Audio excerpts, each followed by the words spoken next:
Right, kinky, we didn't meet. Can't believe that. Hey, Breaking Points is controlled opposition by the propaganda department of the deep state, aka mainstream media. Come on, guys. It couldn't possibly be that. Guys, we volunteered for that, guys. Come on, guys. Okay. Back to Jimmy. Biden administration admits flying 320,000 migrants secretly into the United States to reduce the number of crossings at the border. What? Why are they telling us if it's a secret? If you needed, why are they telling us if this is secret? Right? Everybody knows that immigrants are much better behaved if you fly them in rather than have them walk in. Terrorists would never think of using airplanes. I guess that's why a wall won't work. Wow. If you needed any more proof that the President of the United States is wandering lost in the shopping mall of his brain right now, here it is. They can't see. This is they're doing to reduce the crossings at the border. Putting Joe Biden in charge of the border is like putting Alec Baldwin to teach a gun safety class. Come on, his best friend was killed by a crazy gun. Joe Biden's administration has admitted to transporting migrants on secret flights into the United States, and lawyers for its immigration agencies claim revealing the locations could create national security vulnerabilities. So they don't tell you where they flew them into. Wow. Customs and Borders Protection has refused to disclose crucial information about a program last year arranging flights for thousands of undocumented immigrants from foreign airports directly to the United States cities. Well, so this has been happening since last year, so they must really know what they're doing. Right? Yeah. Where do I sign up to be an undocumented worker and grab me some of that sweet air travel? I'd like to get one of those flights back from Oslo if I could. I'm going to be there on the 9th. Yeah, they just start picking up like COVID checks. It means that while record numbers of migrants were flowing over the southern border last year, the Biden White House was also secretly transporting them into the country. Use of a cell phone app has allowed for the near undetected arrival by air of 320,000 aliens with no legal right to enter the United States. Well, Congress needs to give him a bill to make it stop. He wants to stop it. And you know the shitlibs are going to spin this and some kind of a pod. They're going to say, well, this is going to boost local economies. Yeah, if by local economies you mean forcing people out of their housing situations to accommodate the influx and forcing them to find new digs, then I guess it will boost. Who's going to fill our private prisons without them? Come on, am I right? Who will march headlong into their own demise just for a crack at a GED without them? It comes after a controversy over a 2022 transportation program in which the administration used taxpayer money to move migrants throughout the country on overnight flights. Nice. Included in details of a Freedom of Information lawsuit request first reported by Todd Bensman, the Center for Immigration Studies found Biden's CBP approved the latest secretive flights that transported hundreds of thousands of illegal immigrants from foreign countries into at least 43 different American airports from January through December of 2023. The program was part of Biden's expansion of the CBP One app, which kicked off at the start of last year. Migrants were able, under Biden's expansion, to apply for asylum using the app from their home countries. But the Center for Immigration Studies notes that the transportation of these migrants directly to the U.S. is one of the lesser-known uses of the app. You don't say. Really? Why would they want to hide this? Guys. Shouldn't they be proud that they're flying immigrants to help with our pressing underpopulation problem in the United States? Yeah, and the wages are too high. Okay. Aliens who cannot legally enter the United States, they use this CBP app, One app, to apply for travel authorization and temporary humanitarian release from those airports. Under the parole release, migrants are able to remain in the United States for 2 years without obtaining legal status, and meanwhile are eligible for work authorization. Wow, living in America for 2 years without any documentation whatsoever, and they still want you to take your laptop out of your suitcase and your shoes off at the airport, and you can't fly without a document. You can, but they can. With your money. With your money.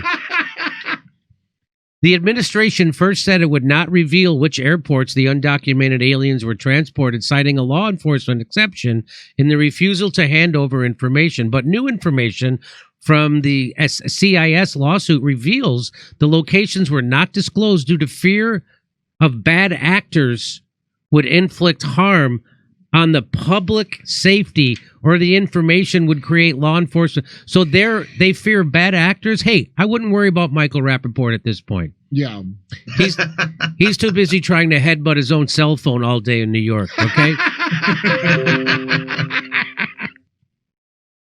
CBP lawyers wrote that revealing the airports would reveal information about the relative number of individuals arriving and thus resources expended at particular airports. That would in turn reveal operational vulnerabilities that could be exploited by bad actors altering their patterns of conduct, adopting new methods of operation, and taking other... This is such... What a load of What a load of fucking bullshit this is.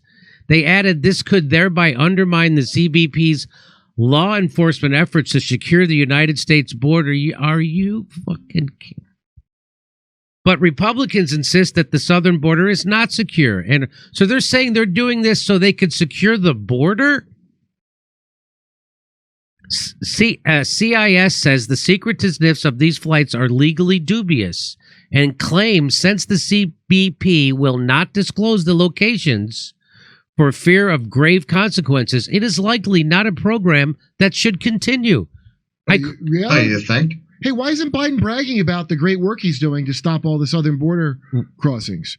He did this for this, right? You think he'd be touting this and we'd hear it on Breaking Points? Lawyers also did not disclose the locations of foreign airport departures, making it unclear where the migrants are even coming from. We know. But those eligible for the CBP-1 applications are citizens from Cuba, Haiti, Venezuela, Nicaragua, El Salvador, Guatemala, Honduras, Colombia, and Ecuador. All the places we've helped over the years. All the places we've helped over the years. Meaning by economically sanctioning them, screwing them over economically, making it a living hell for those people, and turning them into migrants.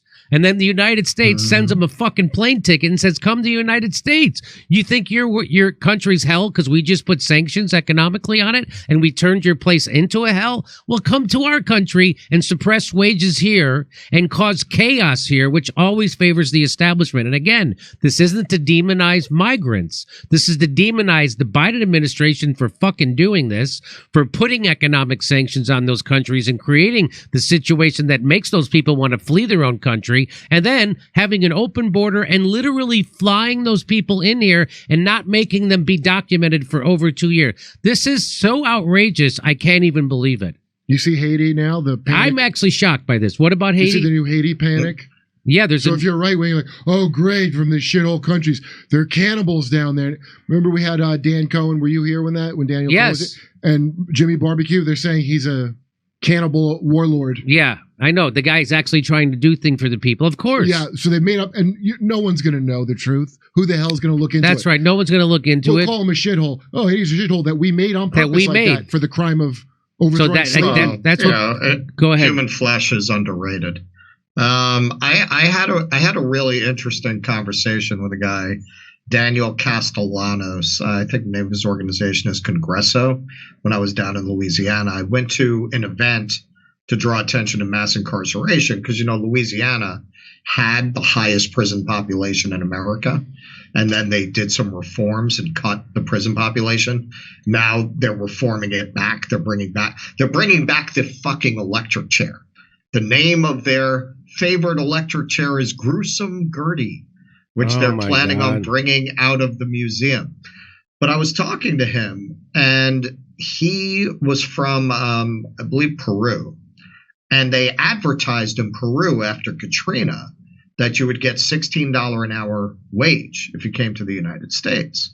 And then when they came up here, they were advertising to the state and the federal government that they were going to get a $16 an hour wage. And when they came up here, they were getting $6.02 an hour to rebuild New Orleans. And they were saying this is an untold story. You never see it in the pictures. You never see in the pictures all of the people they brought in from Latin America to basically work as slave labor, rebuilding Louisiana. And then he was saying, and then once they brought us in, you had the black people here had always done the shrimp peeling and preparing, and they would get $14 an hour for that. And then at first they hired the Latinos and they would pay them $14 an hour. And then they decided they could suppress the wage. They started paying them by the pound. And it was saying to get to $14, the number of pounds you have to do. And now black people won't do the job. And they drove down the wage. And he was basically saying this is that he himself said that they brought us in here to suppress the wages for everybody. Like that was his own observation about why he and others from his region had been brought into the country. So we've been saying that, we've talked about that on this show. It is not the fault of these people, that, as you say, American foreign policy has driven them to these desperate measures of coming to the United States. And then when they get here, they're exploited and they're used to destroy the wages of the native born, creating tensions between them. It's not the fault of these people. We're all being pitted against each other. I don't blame trafficked prostitutes for being brought into America illegally. Right. Who would do that? So I don't really believe this thing that people are like, oh, I hate the immigrants. I think that's a thing, like a regular, big city shit liberal idea to go, oh, now you idiots don't blame the immigrant. Nobody's doing that. People aren't stupid. They know what legal and illegal immigration is. Nobody at the top seems to. They all just call it immigration. Or every single goddamn pundit show, they don't make any distinction between basically trafficking people openly and a legal process, which is immigration. But the real population is not that dumb. I mean, they don't remember things because they got to, work for low wages. But people understand the difference between that. It's just on TV. You got to watch Biden. Oh, legals do crime. Well, we're going to do that next. Anything you have to add to this, Keaton? You're very quiet. No, it's okay. It's very strange because I remember, I didn't dream this. I remember covering on our show, for the first year and a half or so of Biden's time in office, the story was not that the border was open. The story was that the cages were full and that there was a logjam at the border and that the Mexican facilities were full to the point where the migrant centers south of the border were overflowing and migrants were living lives of desperation on the streets of Mexican cities. And then at some point it turned where now all of a sudden the border is open. I don't know. Was it all of the above happening at once? Is it just that there's such a volume of people that they detained some of them and some got through? Was there a shift right around the time of the hot labor summer? That's what, some people are noticing. Hey, just as labor started getting power, we started having this open border. But it's a strange thing because I know I didn't imagine first year or two of Joe Biden, it was, why are our cages full? Of course, under Biden, they don't call them cages. Under Biden, they call them detention facilities. Under Trump, they're cages, right? But they were all full. And now all of a sudden, the border seems to be open. It's definitely here to suppress wages. There's no, that's a definite. And they're doing it. And what Joe Biden's executive orders when he got in was to take away all the surveillance on the borders. And I had a guy who worked for ICE, came to our show in Palm Springs, and he was Hispanic, and he worked for ICE, and he said that he got sent to the border and to help with and he said, everybody down there is depressed. The border people who worked, he said, they're like, what are we doing? Yeah. They're like, we don't even know what we're doing. And because the policy isn't for them to enforce a border.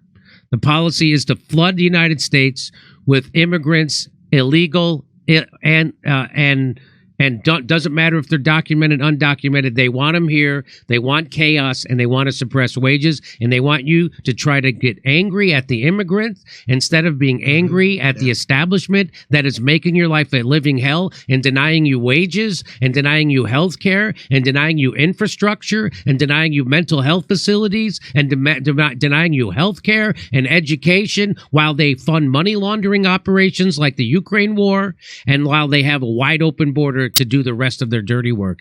And in the meantime, they're going to be rolling out central banking digital currency so they can turn it off. If you get pissed off about any of this and you want to protest, all they have to do is call you a cyber terrorist, saying you're printing misinformation or you're posting misinformation on the internet. That makes you a cyber terrorist, and they can turn off your bank account and they can disappear you. You'll become a non-person. I think I read about stuff like this happening in a book in 1984 when I was in college, but I can't remember. Anyway, it's been going on for years, by the way. They've been kicking people off of every kind of app and every other thing. Which is fascism, by the way. Which is fascism, and the Young Turks were 100% for it when I was with them, which was another reason why I had to get the hell out of that fucking neoliberal nightmare of a goddamn CIA repeating talking point bullshit pretend news fucking organization. Those people are worse than worthless. They are detrimental to America, and they talk about real grifters taking $20 million from Hillary Clinton's donors and then saying you're there to tell the truth and then lying that you paid that money back. Cenk Uygur went on the Hill and lied that they paid that money back, and they didn't pay. That wasn't a loan. That was an investment in their company. So now Katzenberg owns the Young Turks. That's what that's about. It's not about loaning them. That wasn't a loan. That was an investment. That's why Katzenberg had someone that's on their corporate board. I'm making this about something else. Anyway, okay. Talking Points, good name for Breaking Points. Talking